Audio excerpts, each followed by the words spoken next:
put in the code, and as can be seen on the display here, we have number 0. As you turn the digital potentiometer, it will change values.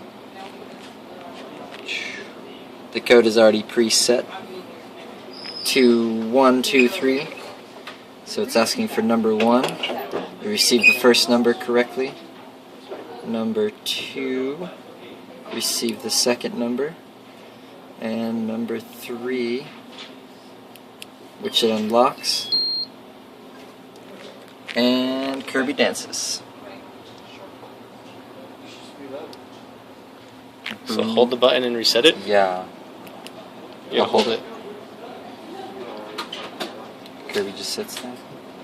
Okay. And then enter the wrong one.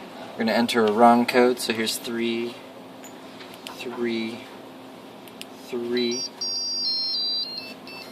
Hooray! The end.